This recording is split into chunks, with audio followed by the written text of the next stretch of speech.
It's Wizards versus Lesbians, a podcast for your ears. Hello and welcome to Wizards versus Lesbians. My name is Isaac.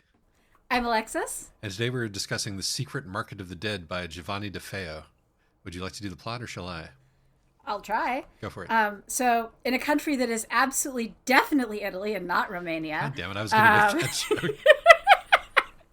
that joke. Oriana, a girl ranging from, I think, 8 to 14, is really wants to inherit her father's blacksmithery. And, however, everyone else assumes that it's going to go to her twin brother, Riano. Oriana, in an effort to claim her birthright and also just have adventures in a sexist and controlling society, Oriana spends a lot of time wandering the second night, which is the secret realm of dreams and the dead, and has all manner of adventures doing so. I do think it's an important point that she only goes to the night during like crisis points in her life. Yes, that's true. She's not just like going off and having fun adventures. Because of the kind of story this is, which we'll get into in a second. Are there wizards in this book? Oh yeah, wizards galore. Yeah, they're so thick on the ground. You're wading through them. Lesbians? No, there's actually nobody really experiences like Oriana does not have any romantic attraction to anybody. Yeah, I would say that it's not impossible that Oriana is a lesbian under the circumstances. She's also like a child for most of this book. She's a child for most of this book, and even when she's a young teenager, she's just not interested in romance. She's married to the Forge. She is, in fact, married to the Forge. She says so. So if you want to read this as an Arrow Ace book, a person who wrote in looking for recommendations, you absolutely can. I don't think it's the only reading, but I think it's a totally valid reading. And just if you want something that's very skeptical about romance, this is a good book for you. There's a lot of gender going on in this book also.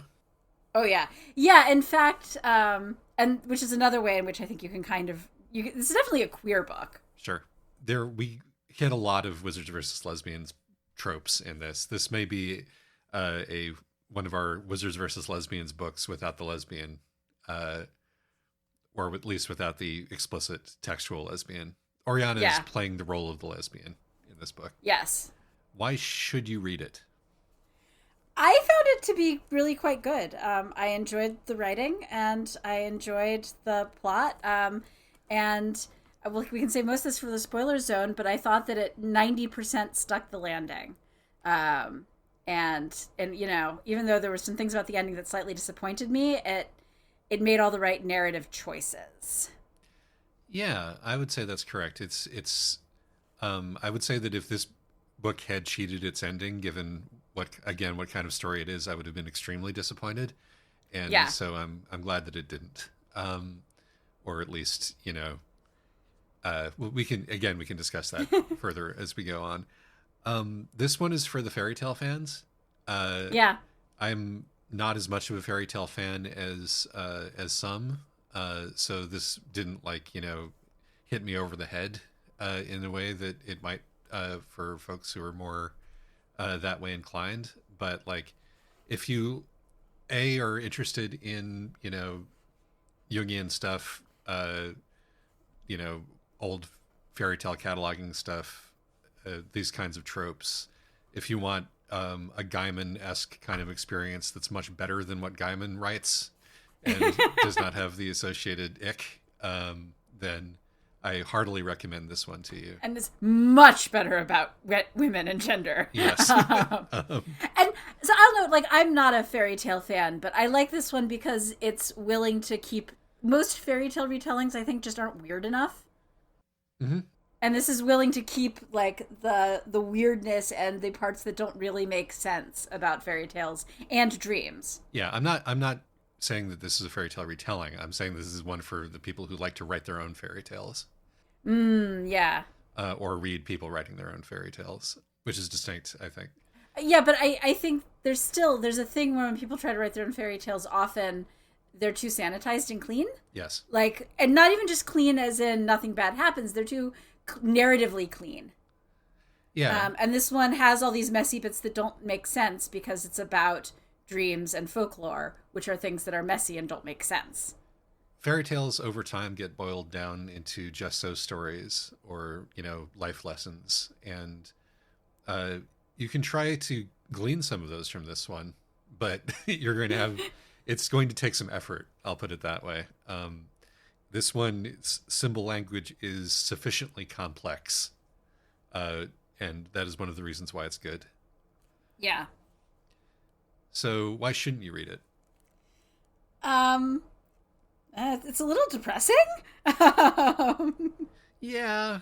I mean, in a good way, like in a good way, but that's part of not cheating your landing, Right. No. I'm just, this is not a reason why I wouldn't read it, but I think I think if you're hoping for a sort of empowering, happy ending, then this one's going to leave you feeling a little glum. So I don't know how many people who listen to this podcast really seek out books that are empowering and happy. So, but if you happen to be one of those people, just be warned. Also, I did think that the ending is a little bit, was still a little bit disappointing, even though it was it made the right narrative choices, but I think there's a couple things that it messed up in terms of pacing. Yes. I would say that, I mean, the way that the third act is much shorter than the first two is, I don't know how that would have been avoided, but it is the case. We do seem to sort of rush pell-mell into an ending that satisfies the stakes after the real climax of the book has already happened.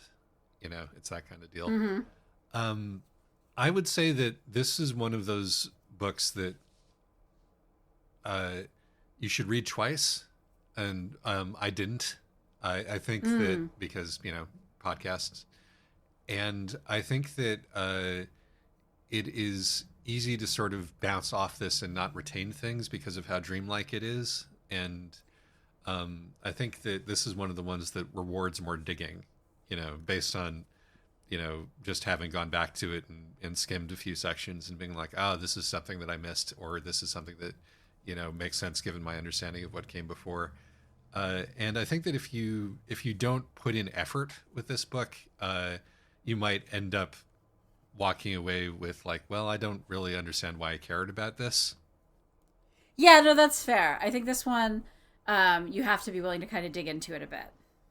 Yeah, I think that, I mean, which is like, again, not a criticism of the book itself, just a reason. This isn't light reading, even though it seems like it might be. It really looks like it is, right? Because again, it's sort of fairy tale-esque and dreamy, and has a teenage protagonist, very spunky teenage protagonist, and the kind of cover that just makes it look like a YA novel. And yeah, this is not a YA novel, even though it is a fairy tale about a child. Mm-hmm. And I would also say that, yeah, I mean, and also honestly, like the prose is just good enough, and it sings, and so it's easy to sort of skip along the surface as you go. Again, not a reason not to read it so much as a reason to read it more carefully than you might expect that you have to. Also, there's some a few things in the content warnings that might be reasons not to read it. Yes. So content warnings. Animal death. Animal death. Cute pet animal death, though, Well, I don't know how cute he was by the end. I mean, I'm not saying the animal didn't bring it on himself, but bad mom. This is a real solid bad mom, and it's also the kind of bad mom who tries to convince both her daughter and the reader that she's not so bad. This is a great bad mom. That's definitely another reason to read this book, though. Yeah. Really, really sticks the bad mom landing as well as the ending. But misogyny, threats of sexual assault, and sexual coercion on a child. And also a lot of stuff that isn't labeled as such, but is very obviously grooming. Yes. Of a child. Yes. And and sort of a, well, what can you do approach to that also, which is a little bit alarming. Um, And also, I mean, I'll note that one of the that she ends up at least partially under the control in the end of the story of one of the people who grooms her. So yeah, no, this is not a happy ending. Gareth gets the girl to stay in the labyrinth kind of a book. Um, and so I would, also body horror. Oh yeah, some great body horror. The monsters are real monstrous and they do things to you. Mind control. Mind control, definitely. Unreality. Yeah, a fair amount of like nightmare stuff. There's a lot of, Yeah. I mean, we're literally journeying in dreams and nightmares here, so that's how it goes. Yeah, which again I think is one of the strengths of the book, but also do be warned. It is a content warning. So yeah, this one basically it's like, watch out, this one is more dangerous than it appears, which is fitting given, what actually happens in the book. Yep. All right, to the spoiler zone. Yeah. In old Luceria, I worked at my forge in the pursuit of some earthly reward. But when it came to it, I vanished from their sight. All they saw of me was black as the night. I vanished without all traces. I got friends in dark places. Spoiler zone. So, let's see here. Do you want to start us out? I was gonna be like, well, where to start? Let's start with the cat. Okay, let's start with the cat. Tell me about the cat. Well, so one thing is that I think that the moment where the mom kills the cat is a great moment for establishing. It happens fairly late in the book, but for establishing really firmly, I think it's a good warning. It's something that Lee said once about Girls of Paper and Fire, is how part of the thing is that it opens up with the pet dog getting killed in front of the protagonist. And that's a great way of warning off people who aren't emotionally going to be able to handle the brutal rape that happens later. Right. And I think that in some ways the killing the cat moment, even though it happens much later in this book, sort of serves as another thing of, in case because up until then you can still kind of pretend, even though the book opens telling you that this is, the story of a girl who's getting, eaten by the dream world, basically. You can kind of pretend that this is going to be a fairy tale with a happy ending. But when you kill when you kill the animal companion, you're changing the stakes of the story and the narrative rules.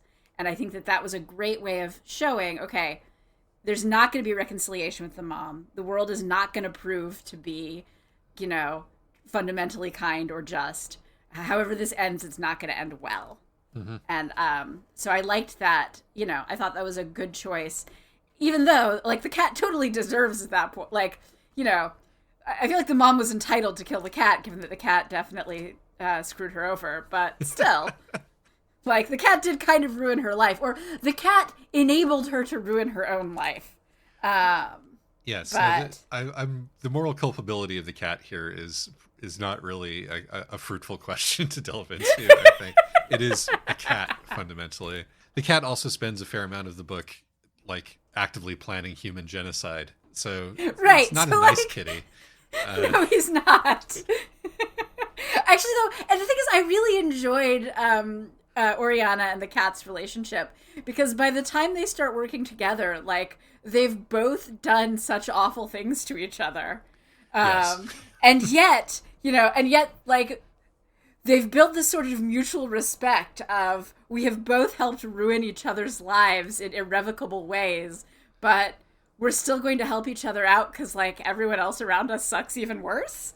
Yeah, I mean, this is, like, the best available friend is, in this case, when you're super, super cursed.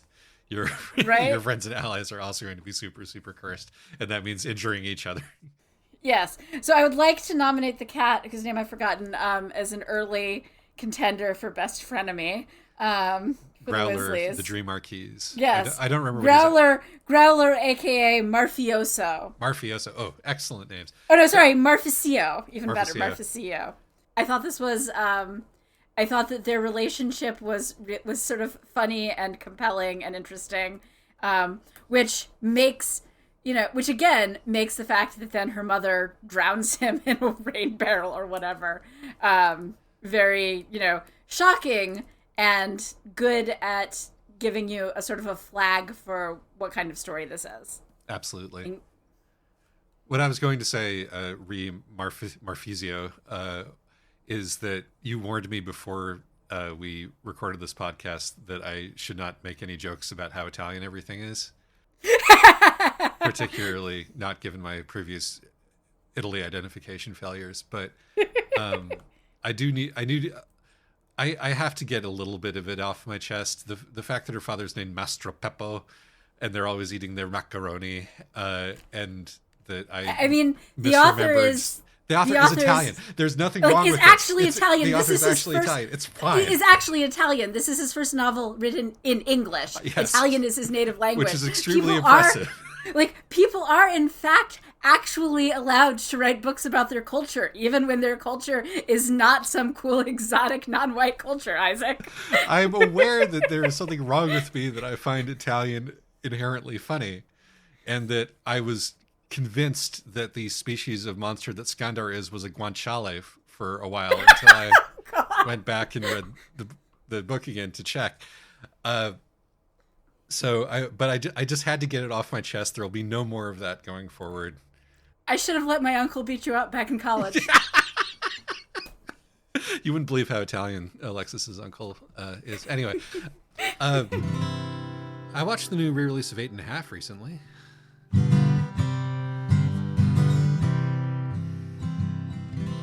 I reread the arc of Swan Boy, where he's lovingly parodying Giallo movies while giving everybody horrible Mario Italian accents.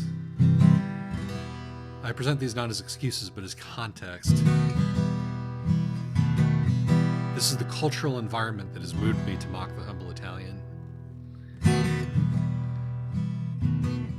when I should be saving it for the true clowns of Europe, the Dutch. But anyway, no more of that. No more of that. Thank you. You've gotten it out of your system. Yes. But I want let's talk about why that is in the place in the book where it is. Why the cat drowning scene is not at the beginning to warn you, but is instead near the end of the second arc of the book, the second major section. And I think that this is because we are doing an actively Jungian thing here. This isn't like a portal fantasy in the classic way. Mm-hmm. This is a we're off to seek the Grail story.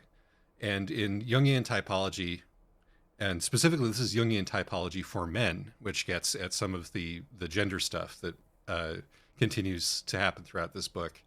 Mm-hmm. When a young man is trying to individuate, he has to go questing for the Grail at various crisis points in his life.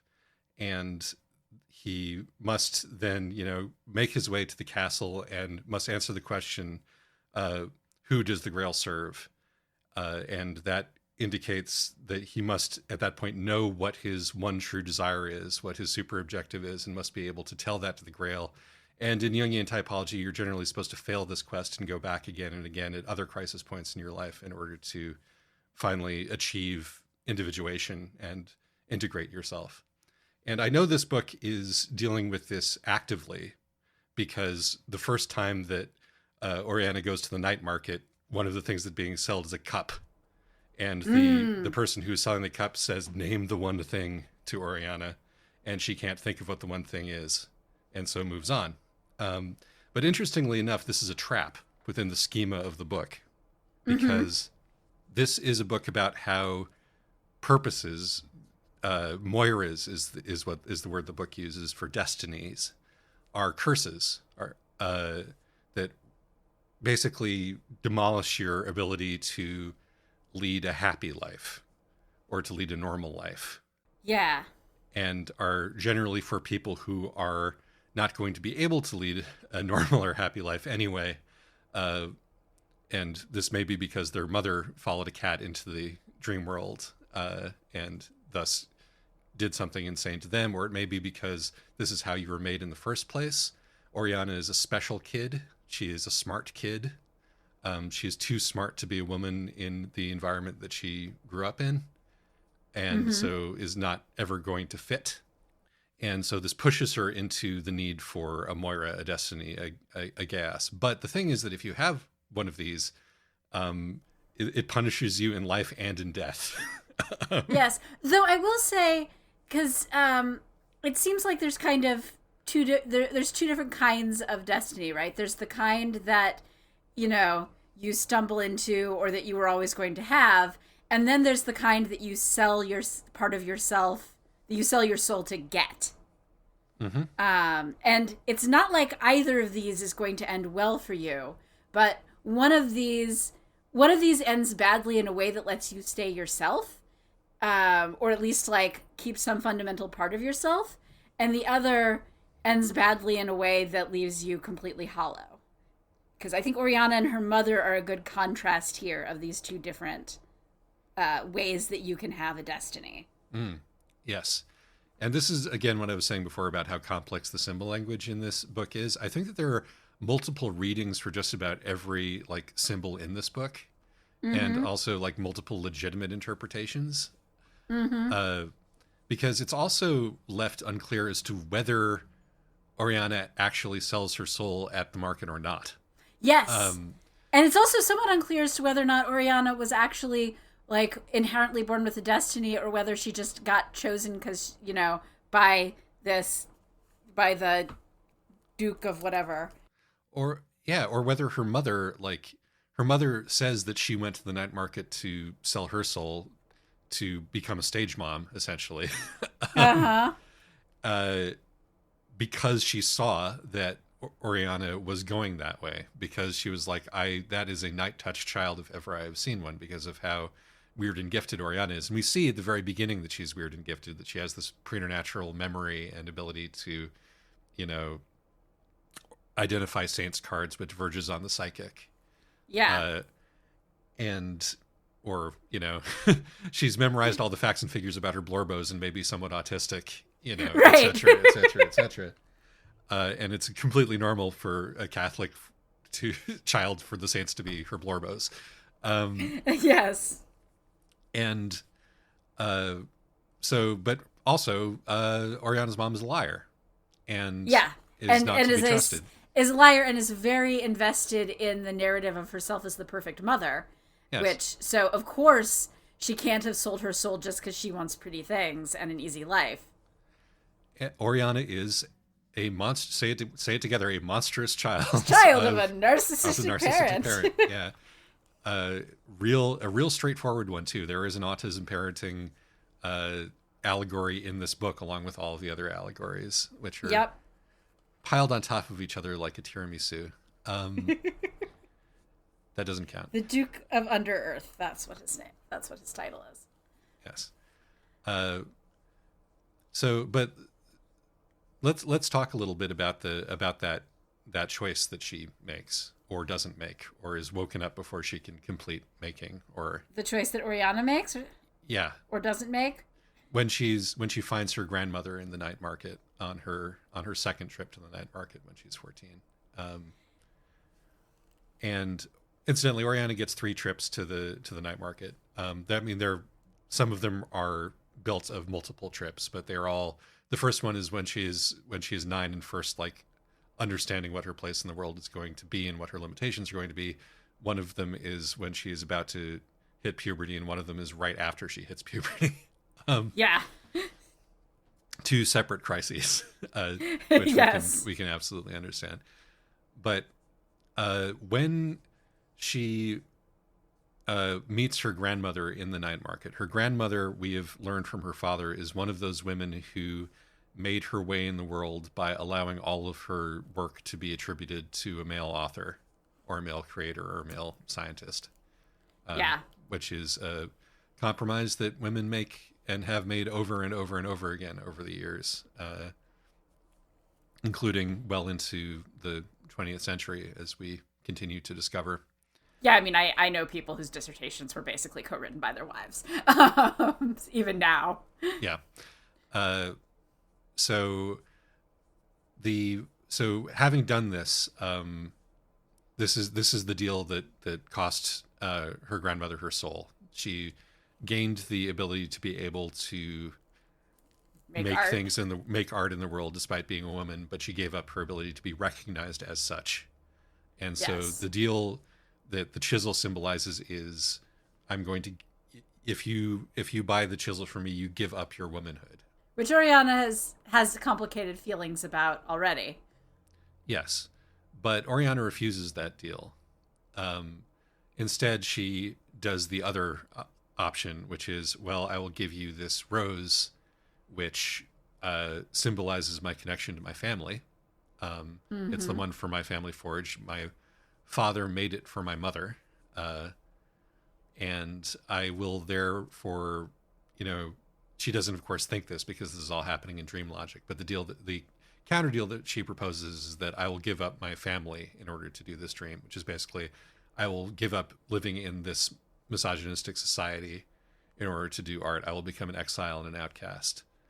And a story. Yeah. Yeah, I mean, it's a different kind of giving up her humanity.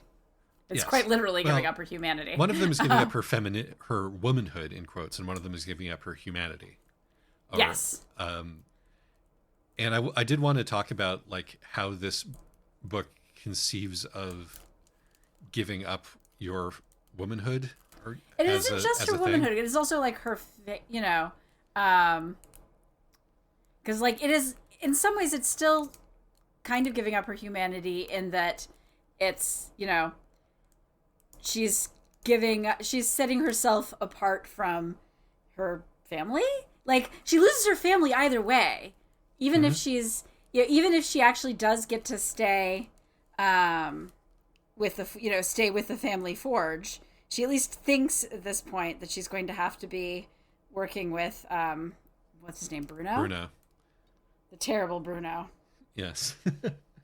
I mean, this is again part of the many compromises that a woman would have to make in order to end up in a position where she would be allowed to work the forge. Is probably also paying off the immediate foreman in one coin or another. Right. But I'm interested in talking about Oriana's relationship with her femininity, Okay. Yeah. which is Well, complicated. it is. It's complicated. I mean, there's the moment where Growler takes on the form of Oriana, except as a man, and he is like, "Well, isn't that what you actually want to be? Don't you actually want to be a man?" And she's like, "No, actually, I don't." Yes, there are these moments of sort of averted transness, Right.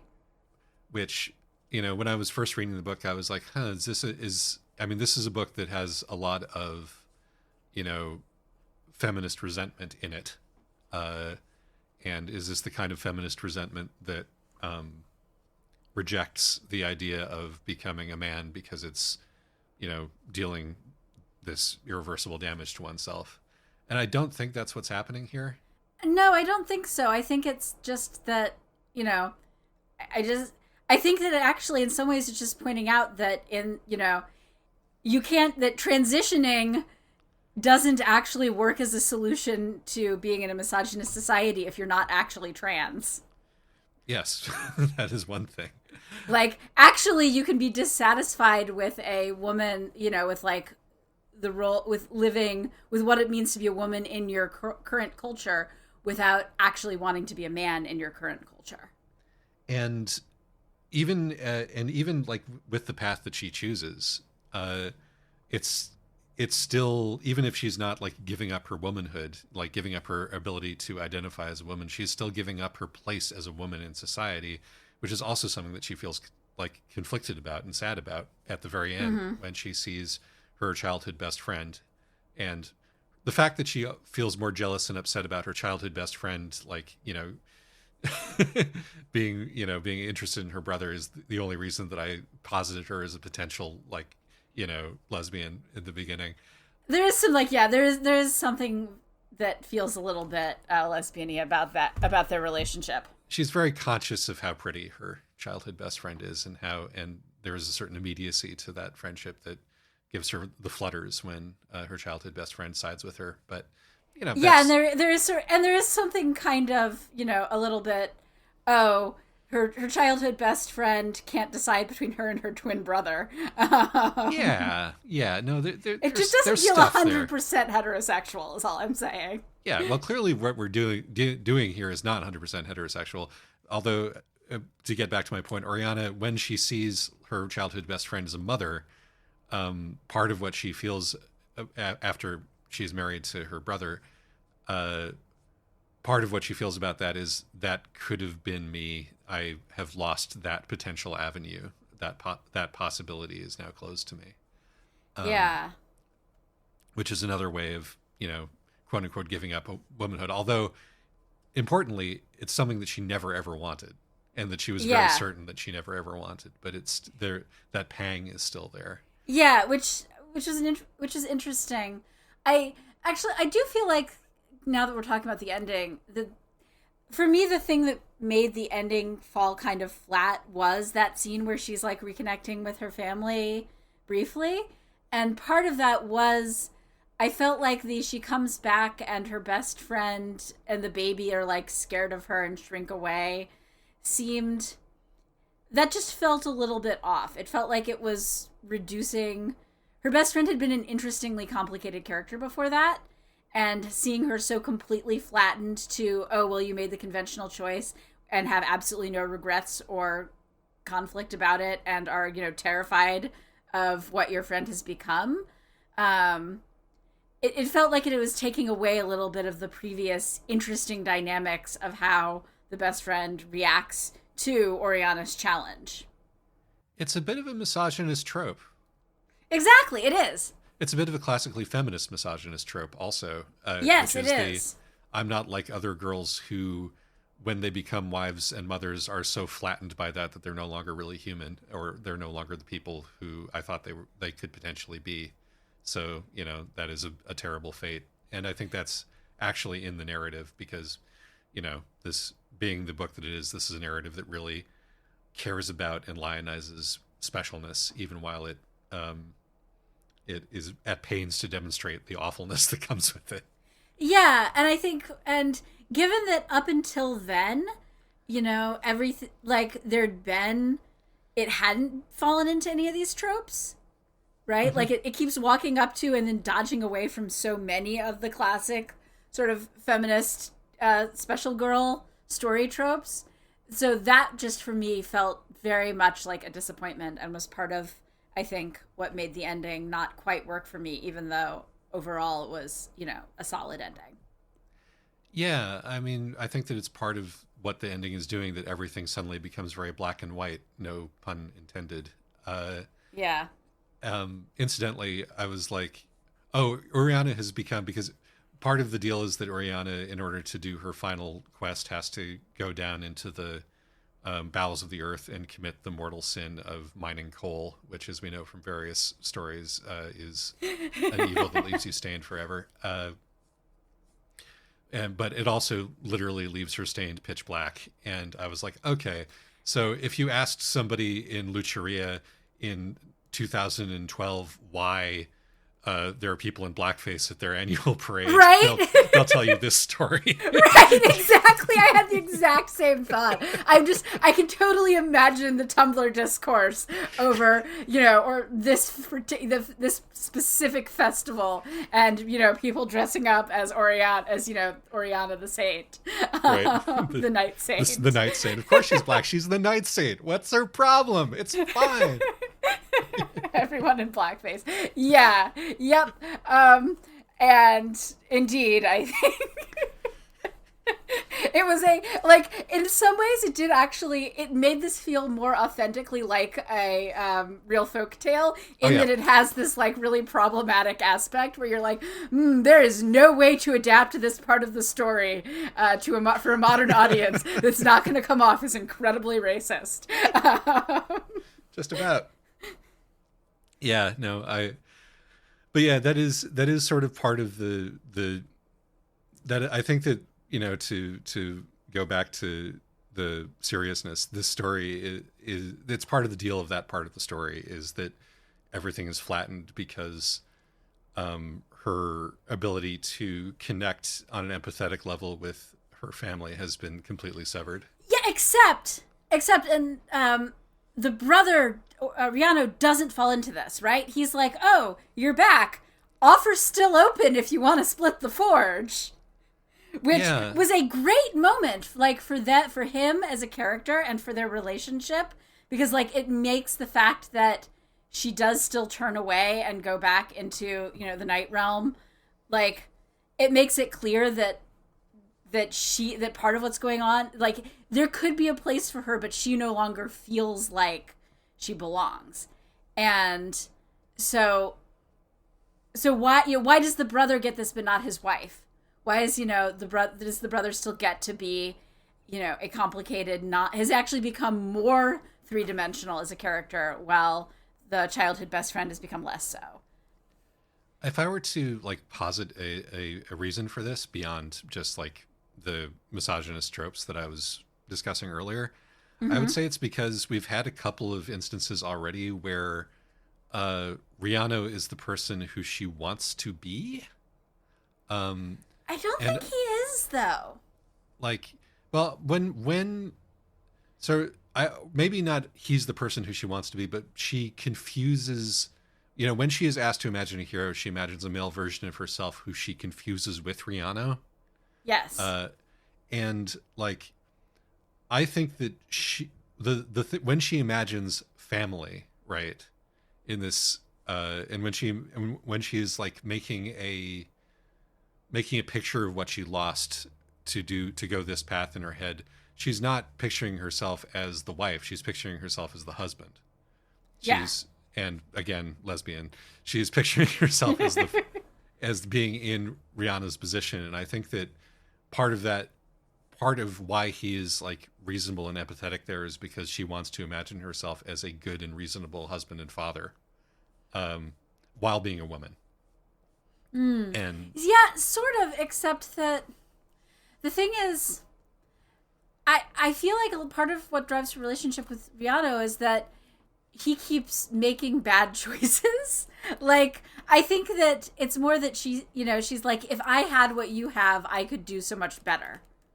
right, if I had ADD instead of autism, which is what they're No, it's not even that. It's very specifically, if I was exactly myself, but had the social access and privileges that you have, if people believed, if people didn't believe your lies over mine, if I wasn't the one who gets in trouble when we both do the exact same thing, or when you do something and I don't, um, you know, I could be so much better.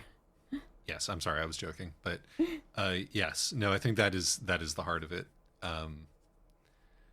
But I think that in order for the like the pain of that last segment to really come through, the family couldn't be entirely ugly, right? We had Right. to, But no, I agree. I think that that should have been extended to the best friend. yeah, no, I think that you're correct there. Because I think that it makes you either have to make it like starkly unwelcoming, or really drive home the pain of what you're losing. But the thing is that her sort of part of what makes her challenge exciting and meaningful and for her isn't just she's doing it in this act of defiance, but not everybody hates her. The young women, all the old women hate her for this, Hmm. except for a handful who secretly don't. But the young women are all like, yes, you're the one person who's brave enough. Even her best friend who's dating her brother is willing to be like, yes, actually I'm still rooting for you. And just having that sort of vanish over the 7 years, I think that actually makes it less poignant. It makes it less poignant when she turns away. Again, like how the story sells this, and again, this is the voice of the Master Smith, who is again a groomer and Mm-hmm. a Jareth and an Akio, despite everything. Uh, how he sells this is the moment that turns you into a legend, without which you're not going to actually be, a proper night market thing. It's like the again again, not to be Catholic about it, but you do have to return from the dead in order to become at the end of the story, in order to become properly, Right, you return from the dead and then you vanish again. No, again, I think that either it should have been both the brother and his wife, or neither, and I think both would have been the right decision. Yes, I agree. And it would have made her like it would have made the fact that she would still go back to the night mean more if she wasn't like rejected by the baby, and she wasn't rejected by her former best friend slash potential crush. Or even she's rejected by the baby, which does drive home the way that people who don't have any reason to like her are still flinching away.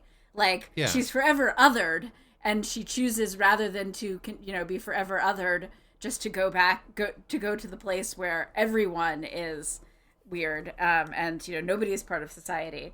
So like that's fine, but it's just it really it felt too much like the, oh, you're not like the other girls, so which means the men can still like you, but the women are going to reject you, and it didn't work for me. That's all.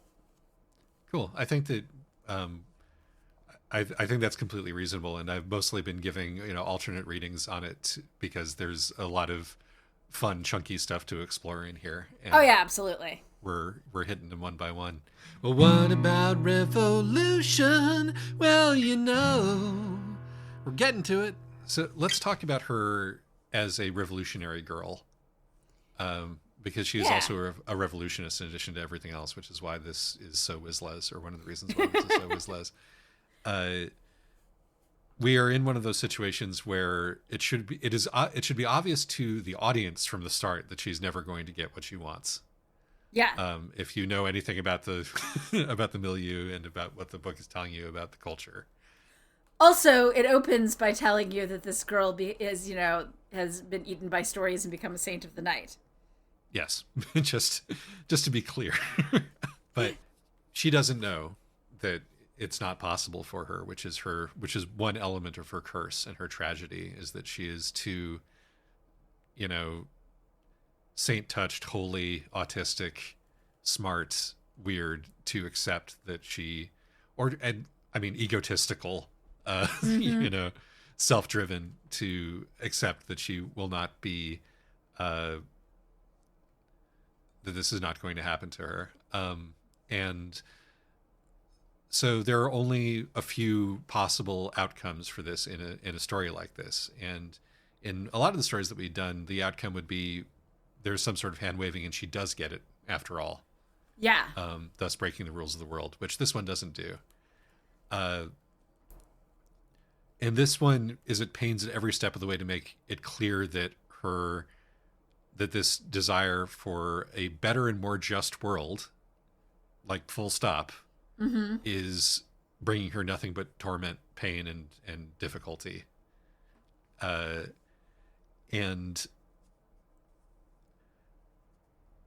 so the sort of, we have to have some sort of redeeming aspect to the story at the end, or else why are we telling the story?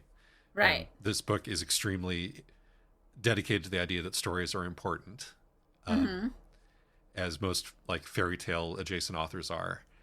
And the sort of the point of her, even though it becomes like a continuation of her tragedy, is that she then becomes a story that other girls can tell to each other.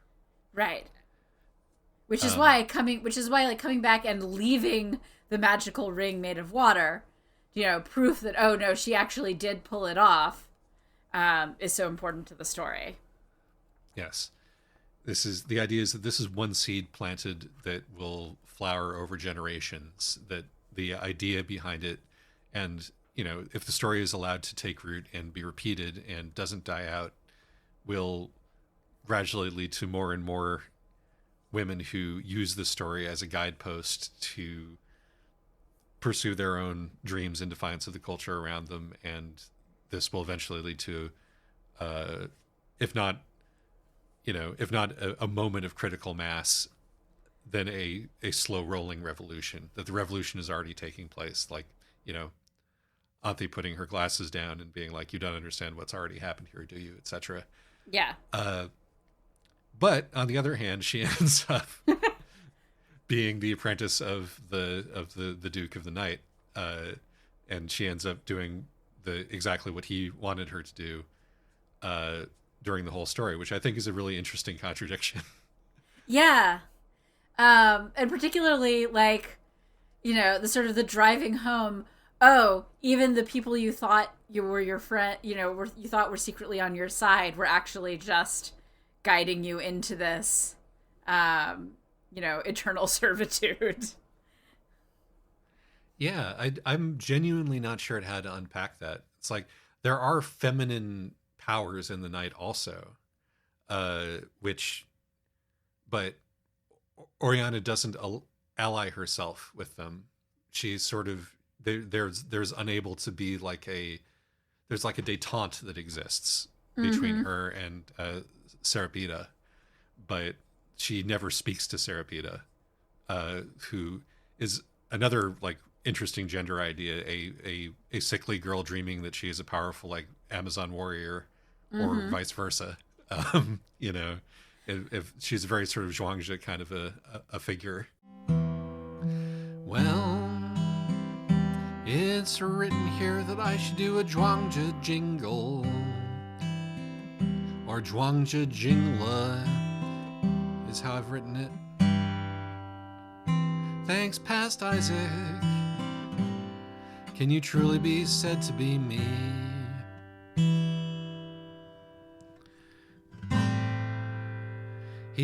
Am I a guy dreaming that I'm a butterfly, or am I a butterfly dreaming that I'm a guy? But he's so much more than that. As far as extremely readable ancient philosophers go, he's got to be in the top tier worldwide. You owe it to yourself to check him out if you haven't. But I can't sum up what he does here. I'll just tell you that he's funny, and that helps a lot. The thing is that this is where the I'm not like other girls thing actually works really well, because it's a great example of how, like, it's actually a really good example of how, girls can get groomed like this and being told, oh, you're special. You don't need, you're not like other girls. You don't need to, like, you shouldn't be following them. Let's isolate you from all of the women who could see what's going on and step in. And so it's just the women who are not isolating her from the women who are enabling this behavior, like her mother, but, like Sarapita might have stepped in if the first thing that the Duke makes Oriana do is steal something back from Sarapita. Right, exactly. And I think that this is mirrored in the waking world by the way that she is able to fully hate her mother, but she cannot stop loving her father, who is also a bastard. Yeah. Who is also a real piece of shit. Yes. Who has a secret family. And is also like, did not notice that his daughter wanted to be a smith, even though like it's like her entire personality, because of how absent he is and how, and doesn't intervene when his mother is abusing their children, and just runs away from it, and is kind of this absent controlling figure in much the same way that the Duke of the Night is. Yeah. And it is much, much easier for Oriana to blame her mother than it is for her to blame her father, even though he is also not great. He's terrible. Not a great parent. Yeah, no, he's not a great guy. And the way that, until he finds out that she's interested in the Forge, he just like completely relinquishes all parental authority over his daughter to his wife. Right. She's in the woman box to him. Right, like, exactly. Not his business. Exactly. Literally and figuratively not his business. Yes. Yeah. Product of his culture, but so is she, Right. Like, they're all products of their culture. And it's clear that, so the mother is terrible. And Yes. she sells out her own soul and also like her children's futures and her family's peace so that they can have, specifically because she wants a more comfortable, prestigious life. But also, she does like make an actual sacrifice to, to make the family actually be able to be financially comfortable. And the father goes, "Oh, poor me. It's so sad that, my wife is so status obsessed and I just have to sit back and reap the benefits and go off and start a second family, who can meet my emotional needs." Yeah. It's really Like something. the way that both of her parents are so awful to each other and to their children, and each of them has like crafted this elaborate victimhood narrative about why they are forced to be such pieces of shit. Really well observed. Yeah. So there's we can circle back to another way to justify the ending works is that it reflects Oriana's internalized misogyny Yeah, no, rather that's than misogyny on the part of the narrative. um and so but so in terms of back to sort of the ending of, I think part of this is that it's kind of the price of being the price of being the revolution, of being the story that kicks this off, is that you've made yourself into a story. Like, so much of, because so much of what we're reading is about sort of the revolutionary power of queer desire, right? And, and the lesbian is able to revolutionize society through self-fulfillment. And I think that this is a more accurate view of what happens when you're revolutionary, which is that you're choosing to the revolution over any possibility of real self-fulfillment. Mm, absolutely.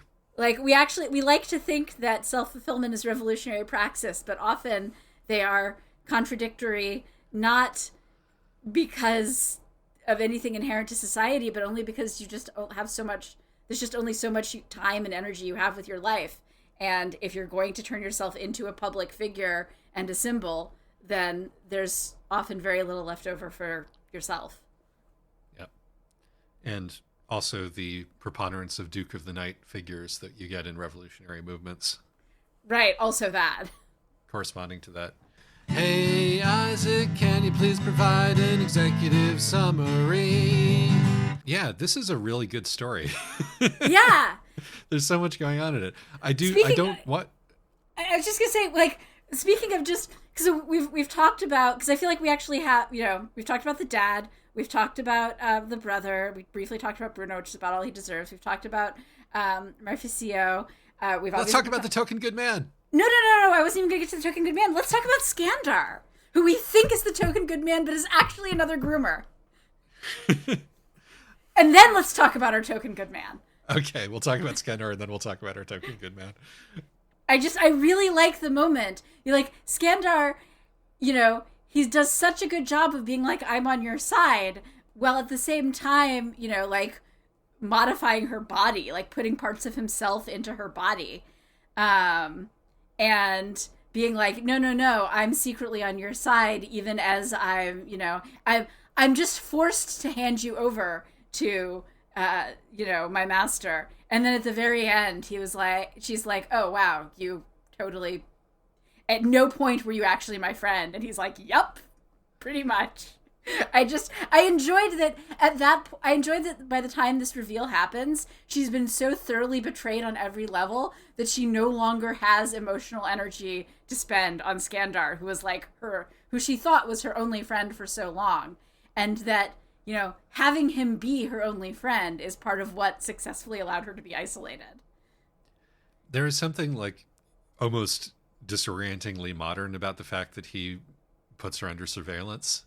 Mm-hmm. And she's like, wait a minute, you're putting me under surveillance? And he's like, no, it's so that you'll have somebody to talk to and you won't be alone. Right. And it's such like an online predator, online groomer kind of thing to do. And also like, the surveillance state kind of a thing to do. Uh-huh. That it's like, it's again, a testament to the author's skill that something that is so immediate and modern, like does not really seem jarring in this like 18th century setting. Well, it helps. The body horror aspect, I think, really helps. Yeah, no, There's I mean, something it's about one of those grafting things an where eye it's and an like, ear onto your palms, onto like the palms of a 9-year-old girl, the eye and ear of an adult man. and it's like, is that what a smartphone is? Yes. But the thing is that it doesn't have to be. It's weird and creepy enough that that doesn't feel like a political cartoon. Well, and the thing is that also, this also would have worked as a weird, creepy sign that actually this guy isn't on the up and up 30 years ago. Yes, absolutely true. It's it's just we get the extra resonance of it now. Right. A nice sort of bonus. Yeah. But yes, no, that is well observed. That is well observed. And yeah, you do feel for him because he's like, oh, it really sucks and is bad being the, unquestioning servant of this guy. Have I mentioned that I'm the unquestioning servant of this guy? Have I mentioned that I have to do everything that he tells me? That really sucks for me. Please feel bad for me. Incidentally, do you know that I am the unquestioning servant Right. of this guy? Yeah, but Who also you're trying to fool or get around. right, and and there's the whole thing where he keeps being like, no, you can't trust me, you can't trust me, you can't trust me, and that he's clearly doing this to make her trust him more. But at no, and then at the end he's Textbook like, right, exactly, it's textbook stuff, but because everything around her is so hostile, it doesn't feel like, and also because she was 9 when he started, it doesn't feel like she's being stupid for having trusted him. Like, she's smart enough, and part of this is she's smart enough to go, when she's 14, oh, that was stupid of me. I shouldn't have trusted you. And not to, like, break down and be like, oh, how could you have done this to me? But, I mean, I think it's that the author does a good job of really actually managing to balance. She's doing something that is stupid, but it is totally understandable and reasonable choice, even if, in retrospect, absolutely the signs were all there. And that's hard to pull off without being frustrating, but I think that the author pulled it off. Absolutely. So yes, let's actually talk about our token good man. Who is the most token good man? I was so delighted by the presence of this token good man, because every other man in this book is indeed a bastard. More or less, but the fact that he gets around being a bastard by being pathetic and a buffoon, and but the thing is that he's not just pathetic and a buffoon, right? I mean, like, he genuinely is her friend, and you even when, like, the narrative is trying to push him into this role, you get this thing where everyone else, like every other adult man in her life, at one point or another is trying to, is some kind of predator, except for her, and with the exception of her father and brother, some kind of sexual predator. Yeah. And there's a point where the narrative really tries to shove him into this, and and he starts, like, he has talked himself into, maybe it won't be so bad if I marry her. I'll definitely always be good, and I won't ever cross any boundaries. And the minute that she confronts him with it, he folds. And yeah, part of that's because he's a buffoon, but, like, a big part of that is that he is actually a fundamentally decent person. And when confronted with evidence that no, this is in no way something that she wants, he immediately goes, "You're right. I'm sorry. Let me help you." Yeah, I mean, this is a book that is not actively about masculinity, but it has to be about masculinity because Right. it is, focusing on femininity, and so we need to have the contrast. And what the Count offers us is a mode of being a man which is read as contemptible by pretty much every other adult character in the book, but which is like a way of being decent in his role as a aristocrat and a man in this society. Yeah. He is a model of how you use power in a responsible way. And, like, even if he's kind of a fool, he continues to make good decisions. Like, I think that, like, the thing that he does when she, throws out the ring challenge of basically, like, we need to get you as far away from here as possible because Right. you're going to get, because you're going to go insane, or if you're not already insane, was in fact the correct thing to do. Yes. I mean, it was not his fault that she was already too far gone. Yes. Also, like his reaction to what the first thing you learn about him is that he desperately wants to get into this salon, intellectual salon, and when she gets invited instead, his reaction is just, "This is fantastic! I'm so happy for you." Yeah, I really liked the. I mean, in case you hadn't noticed, I really liked the bit with the shape changer in the Dream Within a Dream, where he's been replaced by this demon who is basically playing out what it would be if this book had no token good men in it. Right, and very specifically, it's like this could have been a story that is really misandrist, and it gives you this moment where you think, oh, we're going to actually make, even he's a villain, and we don't have to feel sorry for him, and we don't, he can actually be just as contemptible. And Oriana is like, no, I know you well enough that I know this isn't actually you. This is an evil dream doppelganger. And the dream doppelganger's like, yep, you got me. Yeah. So shout out to the Count. Yes, shout out to the Count for actually, like, really try, like, because he is pathetic in so many ways. He's an aristocrat with no money. And so, he doesn't really have any talents. He's not super smart, and he's fat. Indeed. Indeed he is. Much is made of it. And every single time basically every time he has an opportunity to do the right thing, he takes it. Except for the one time, and immediately upon being confronted with having made the wrong choice, he folds and redoubles his efforts to keep doing the right thing, even though he's the closest thing to the society has to being he's the one who could get away with doing all sorts of things to this 14-year-old girl who he has hours of unsupervised time with and eventually is engaged to. Yeah, and the sort of the ironic thing is that it turns out that if this story was to have a happy ending, which ironically is something that her mother is trying to do, like a Lavender marriage with this guy would probably have led to the happiest possible outcome for this real world girl. I mean, when I say Lavender, I mean one of them is asexual. Right. One of them's not pressing the issue.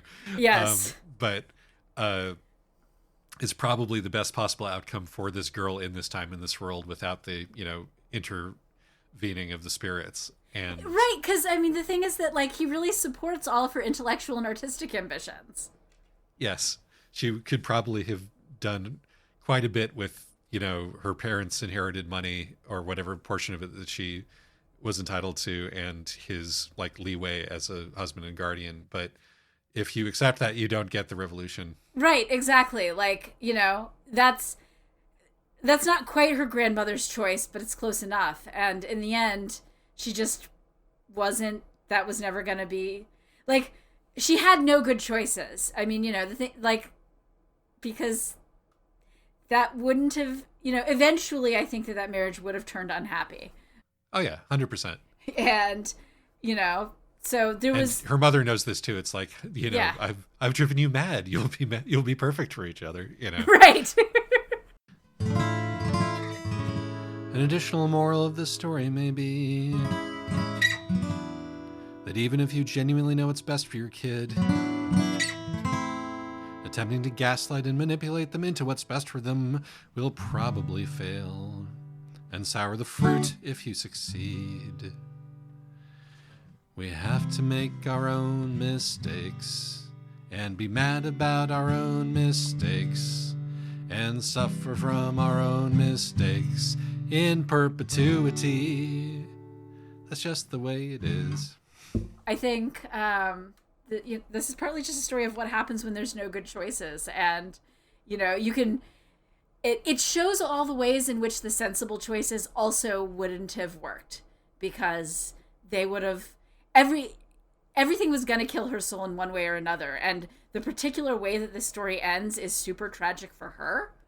But at least there's some hope for future generations, as opposed to stories which would have been mildly tragic for her and still would have kind of left her dead inside and would have, offered no hope for future generations. Sometimes it turns out the world is just awful. Sure is. And that's the Wizards versus Lesbians promise, ladies and gentlemen. Yes. Yeah, I really enjoyed this book. I Yeah, me really too. do we have any final notes before, because I was about to go ahead and wrap it up. No, I But think do we I'm have any good. final notes? All right, then I really enjoyed this conversation, and I don't know what we're doing next time. It might be the Cinder House. It might be, yeah. It is. Yeah. Until next time. Thanks, everyone. Bye bye. Bye.